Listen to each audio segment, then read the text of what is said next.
नमस्कार सबको। आज हम पढ़ेंगे मोल कॉन्सेप्ट का पार्ट 1 व्हाट इज़ मोल। तो सबसे पहले देखते हैं डेफिनेशन ऑफ मोल। सबसे आसान भाषा में हम इसे कह सकते हैं unit of amount of substance. Unit of amount of substance, अब सब्सटेंस मतलब इसे एक जनरली बोल रहे हैं। फॉर एग्जांपल जब हम पोटैटोज आलू खरीदते हैं तो हम क्या बोलते हैं, भैया 1 केजी आलू दीजिए। जब हम एक स्प्राइट की बोतल लेते हैं तो क्या कहते हैं, भैया वो 500 ml वाली या उससे छोटा वाला वो वाला स्प्राइट का बॉटल दीजिए। तो हम एक पर्टिकुलर क्वांटिटी को यहाँ स्पेसिफाई कर रहे हैं, है कि नहीं, 1 kg। तो ये 1 kg या फिर ये जो पर्टिकुलर ये वॉल्यूम का क्वांटिटी है, लीटर्स, या फिर अगर हम दुकान में जाके बताए भैया 2 डज़न केला दीजिए। अब डज़न का मतलब क्या है, एक डज़न में 12 क्वांटिटी होते हैं, 12 यूनिट्स, 12। तो दो में कितने होंगे, 24 ऑब्वियसली। तो जब हम बात कर रहे हैं केजी, लीटर्स, डजन्स की, तो ये हम किन के लिए यूज़ कर रहे हैं, बड़े चीज़ों के लिए। तो जब हम टाइनी पार्टिकल्स के बारे में बात कर रहे होंगे, लाइक इलेक्ट्रॉन्स, प्रोटॉन्स, एटम्स, जो कि माइक्रोस्कोपिक पार्टिकल्स होते हैं, तो क्या हम कह सकते हैं 2 डज़न इलेक्ट्रॉन्स? नहीं भाई, 1 kg इलेक्ट्रॉन देना, प्रोटॉन देना होता है? नहीं होता है।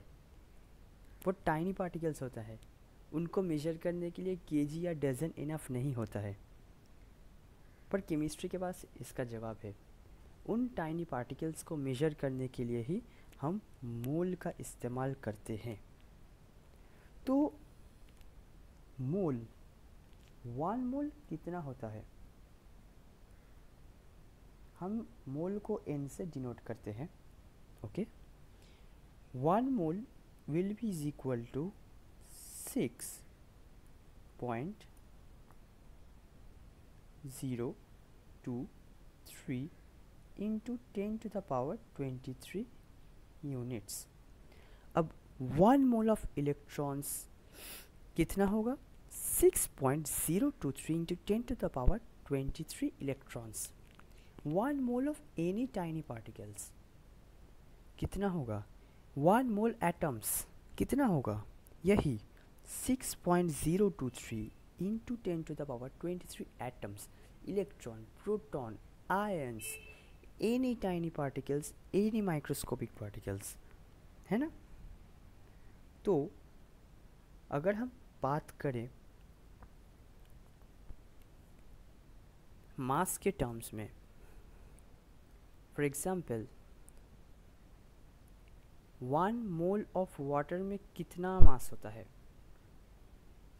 18 ग्राम्स। ये हम सबको पता है। कैसे, H2O उसका फॉर्मूला है, तो उसका टोटल वेट कितना हुआ, ऑक्सीजन का 16 और H2 का मतलब 2 ऐड करके हो गया 18।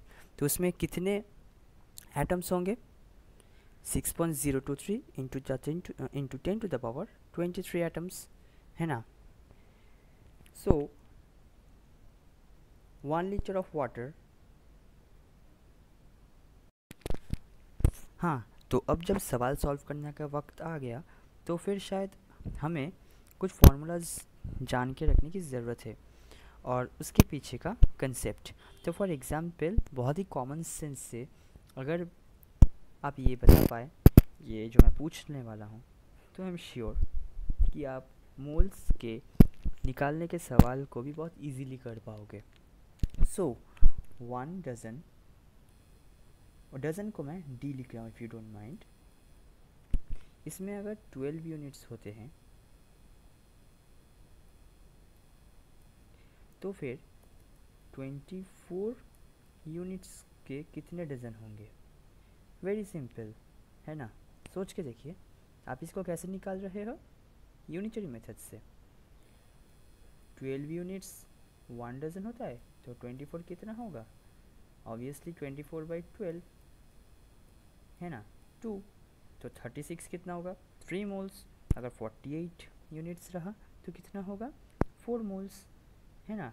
तो फिर डजन के केस में 12 को एक रेफरेंस, ये जो 12 यूनिट्स है एक रेफरेंस की तरह हम इसको एक्सेप्ट कर रहे हैं, है ना। तो फिर जब हम मोल्स निकालते हैं तो थोड़ी देर पहले मैंने क्या कहा था 1 मोल, अच्छा मोल को मैं n से डिनोट कर रहा हूँ। 1 मोल में कितना होता है 6.023 इंटू 10⁻23 यूनिट्स। कोई भी टाइनी पार्टिकल हो, इलेक्ट्रॉन, प्रोटॉन, न्यूट्रॉन, एटम्स, है ना, कोई भी हो। तो फिर 2 मोल में कितना होगा इसी का इंटू 2, इसे क्या कहते हैं एवोगैड्रोस नंबर, और इसी को हम रेफरेंस की तरह यूज़ करते हैं, है ना। तो 12.046 इंटू 10⁻23 इलेक्ट्रॉन्स, इलेक्ट्रॉन को हम ई ऊपर ये माइनस से हम डिनोट करते हैं, ठीक है। इलेक्ट्रॉन्स को कितना मोल ऑफ इलेक्ट्रॉन कहा जाएगा, सिंपल 2 मोल्स। कैसे, यूनिटरी मेथड। अगर 6.023 इंटू 10⁻23 इलेक्ट्रॉन को हम 1 मोल कह सकते हैं, तो फिर 12.046 इंटू 10⁻23 इलेक्ट्रॉन्स को हम 2 मोल्स कह सकते हैं, है ना। तो फिर ये इसका यहाँ से एक फॉर्मूला निकल आता है जो बहुत ही आसान फॉर्मूला है। फॉर्मूला को हम बहुत ही जनरलाइज्ड वे में लिखते हैं, है ना। अगर मैं मोल को n से डिनोट करता हूँ इज इक्वल टू, नीचे क्या होगा एक रेफरेंस वैल्यू। इस केस में यानी मोल निकालने के केस में मैंने क्या कहा, रेफरेंस क्या है एवोगैड्रोस नंबर, है ना। और न्यूमरेटर में फिर क्या होगा गिवन अमाउंट, जो कि क्वेश्चन में आपको दिया रहेगा। तो मैंने यही लिखा है यहाँ पे, in terms of amount number of moles is equal to given amount divide by 6.023 into 10⁻23।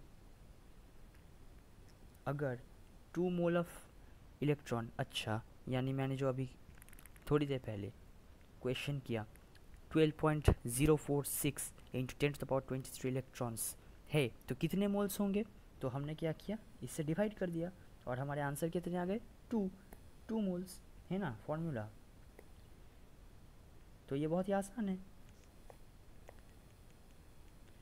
And now आपके मन में ये सवाल आ रहा होगा, तो चलिए जब हमें गिवन अमाउंट है हमारे पास, है ना, तो हम उससे एवोगैड्रो नंबर जो कि एक रेफरेंस वैल्यू इस केस में लिया जा रहा है उससे डिवाइड करके हम इसमें नंबर ऑफ मोल्स निकाल रहे हैं।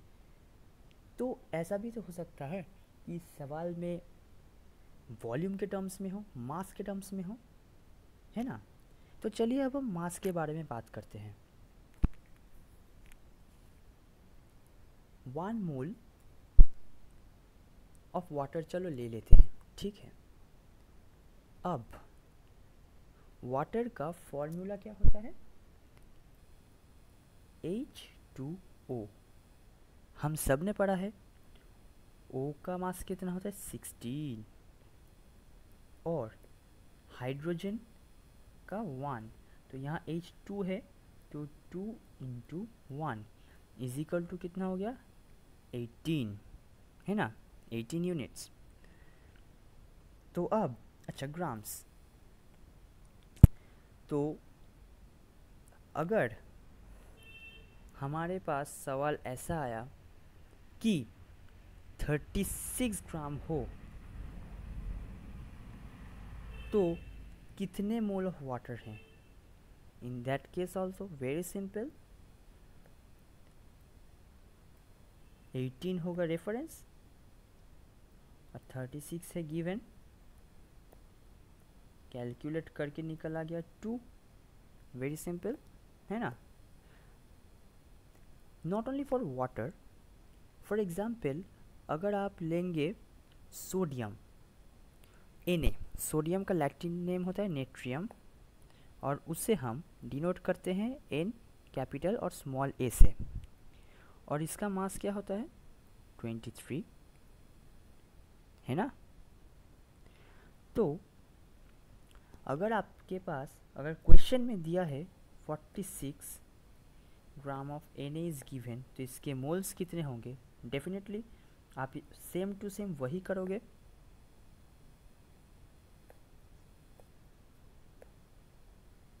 सिंपल 46 डिवाइड बाई 23 कितना होगा 2 moles of sodium are given, है ना। तो बहुत ही आसान है। तो इसमें भी हम जनरलाइज्ड फार्मूला क्या ले रहे हैं, number of moles is equal to molar mass, यानी हम actual weight of that substance हो उसका डिनोमिनेटर में और न्यूमरेटर में, जो कि हमें सवाल में दिया जाएगा, द गिवन मास। ठीक है, कंसेप्ट आपको समझ आ गया। अगर 23 ग्राम ऑफ सोडियम एक 1 मोल है तो 46 ग्राम कितना होगा, सिंपल उसको डिवाइड कर देंगे 46 बाई 23, तो वही है। एक्चुअल मास ऑफ सोडियम है 23 और गिवन मास हमें क्या दिया गया था सवाल में 46, तो बस यहाँ से हम नंबर ऑफ मोल्स निकाल लेंगे। नाउ बात आती है वॉल्यूम की। वॉल्यूम किस केस में लिया जाता है, गैसेस के टर्म्स में।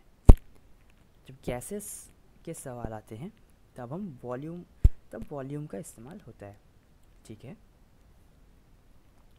तो इसका एक अलग फॉर्मूला है, इसमें है number of moles is equal to given volume, जो कि सवाल में जो वॉल्यूम दिया जाएगा, डिवाइड बाई 22.4 लीटर्स, और स्पेशल कंडीशन रहता है STP, standard temperature and pressure. ये क्या है, स्टैंडर्ड टेम्परेचर होता है 273 केल्विन और स्टैंडर्ड प्रेशर होता है 1 ATM, 1 एटमॉस्फेरिक प्रेशर। तो जब इस कंडीशन में एक स्टैंडर्ड वॉल्यूम को एज अ रेफरेंस लिया जाता है, वो है 22.4 लीटर्स। तो जब गिवन वॉल्यूम सवाल में दिया रहेगा, for example 44.8 litre of HCl gas या कोई भी एक गैस, ठीक है, तो what will be the number of moles, moles कितने होंगे, सिंपल 22.4 लीटर जब 1 मोल होता है इन टर्म्स ऑफ गैसेस के वक्त, तो 44.8 लीटर्स कितने होंगे, same formula 44.8 divide by 22.4, answer is 2 moles. है ना आसान, बहुत ही आसान है। कुल मिला के ये जो 3 फार्मूलाज आपने देखा,